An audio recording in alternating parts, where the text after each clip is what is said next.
We come to the third part of, life goal achievement, identifying an achievement. And that is, the first thing I want to say to you is the number one thing you need to succeed is discipline. Discipline. Without discipline, nothing will happen. I can give that to you in writing. You write it down and you will know. Without discipline, absolutely nothing will happen. So make absolutely sure that you are disciplined. As somebody said, you want to change the world, as soon as you get up in the morning, make your bed. If you cannot wake up and make your bed in the morning, believe me, you're not changing anything. You can want anything you can say, I want to do this, I want to do that. There's a huge difference between wanting and getting. You want, but you don't get, because you have not invested. The simple rule in life, and this rule is irrespective of everything. The same rule applies to you, whether you're black or white or Asian or Indian or green with blue spots, whether you are rich or poor, whether you are from the north or the south, whoever or whatever you are or might be, the same rule applies, and that rule is that investment, that reward is directly proportionate to investment. Reward is directly proportionate to investment. You want a big reward, you have to make a big investment. The return on investment, the multiplying factor can change. There are some investments which have a much higher multiplier than others, and by all means look at that. But no matter how big the multiplier is, the final result, the yield, depends on the quantum of investment. Even with a multiplier of 1,000,000, somebody who invests $1 and somebody who invested $1 million, the reward will be, the difference will be that of 1,000,000. So it is extremely, extremely important that you get discipline. And as I said, discipline begins with making your bed. As soon as you get out of bed, make your bed. Make sure that your shoes are clean. If they are leather shoes, they must be shining. If they are non-leather shoes, they must be clean. Make sure the clothes you wear are, depending on what those are, some might need ironing, others might not need ironing, but they should be neat and clean. If you are okay with going around in the world looking like something the cat brought in, morning, then believe me, the world will treat you like that. The world will treat you like something the cat brought in. And even there they will say, well, the cat made a mistake, brought in the wrong thing. So don't do that to yourself. We define how we want the world to treat us, and the world treats us accordingly. This is the reality of life. We define how we want the world to treat us, and the world treats us accordingly.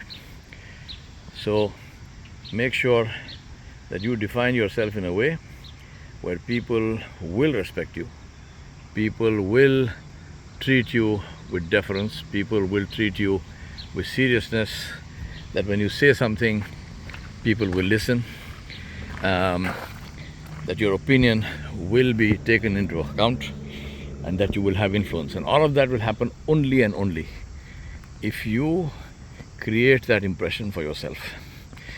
It's not a matter of deception. I'm not asking you to deceive anybody. It's a matter of understanding and accepting that people go by what they can see. Nobody's going to do a dive down in-depth research about you. Nobody's going to say, it doesn't matter. I mean, he talks like a fool, but he's really a nice guy, and maybe he has great achievements. It doesn't matter if he doesn't seem to have grown up. His behavior is like a 4-year-old who's having a tantrum. except that even the 4-year-old's tantrum ends at some point, but this one's tantrum is like lifelong. It doesn't matter, let me. Nobody is interested enough in you to do that.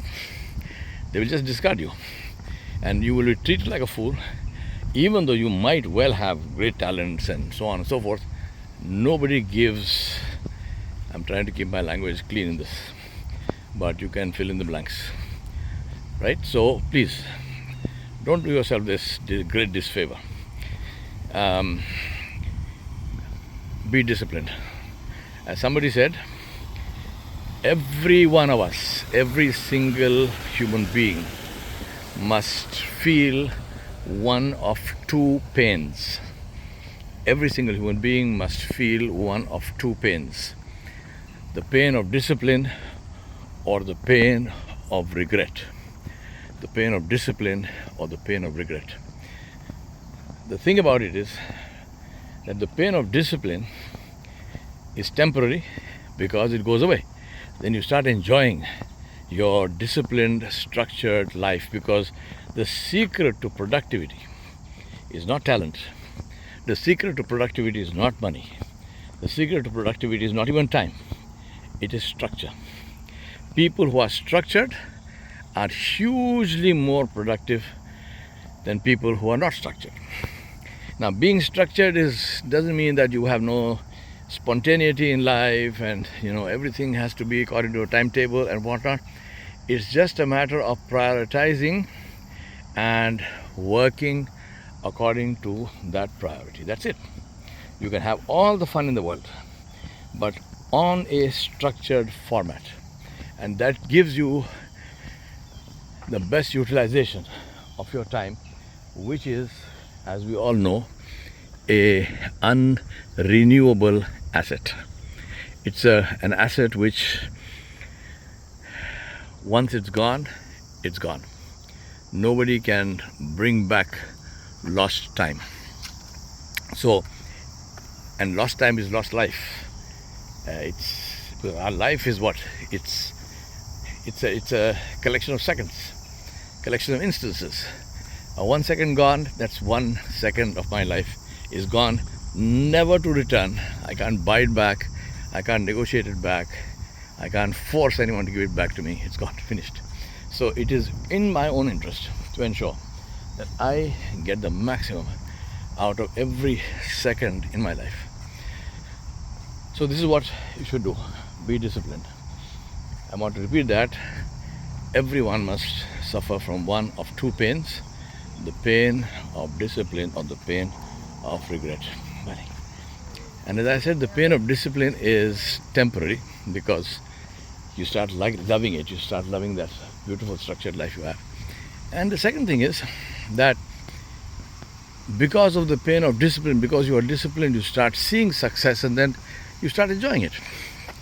Whereas the pain of regret is permanent.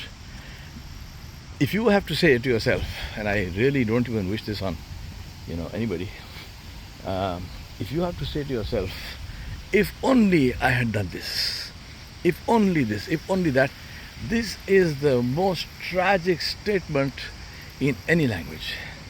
If only is the most tragic phrase in any language, because the person who's saying if only is saying that I had the chance and I blew it. I had the opportunity, but I did not take it.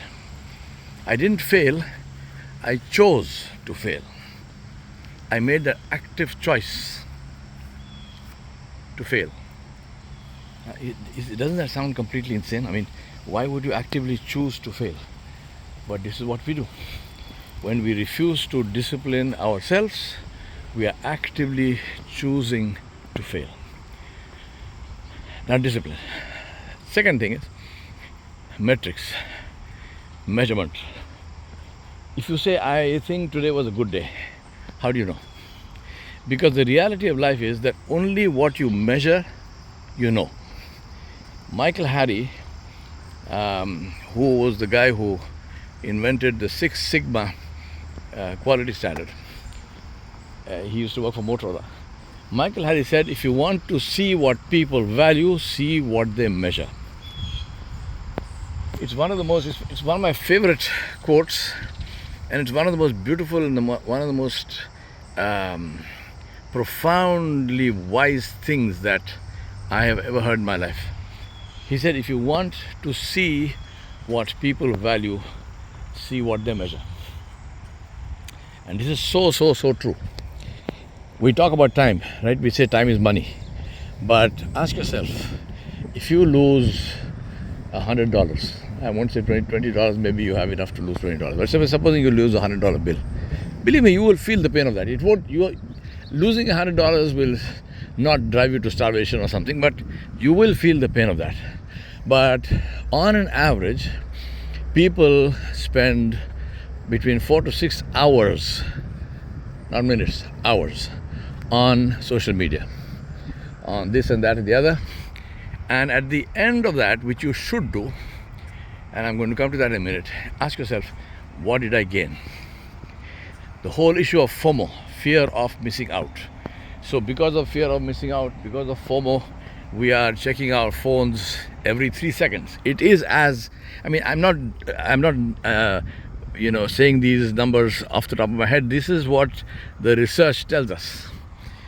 Every 3 seconds, fear of missing out. And now, so obviously, if you're checking your phone every 3 seconds, I assume you haven't missed out, because you made sure you didn't miss out. So ask yourself, so I didn't miss out, what did I get? What did you get? You have no idea, right? So 4 hours of your life went down the drain, and that is every single day.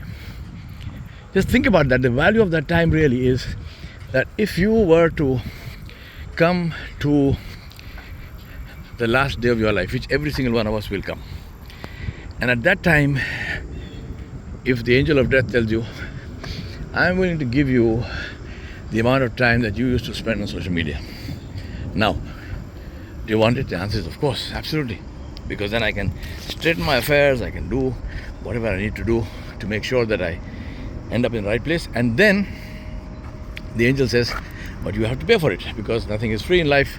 You got to pay for it. What will you pay? I'm sure every single one of us will say, I will pay whatever you want, whatever. But believe me, that day will not come for you or me.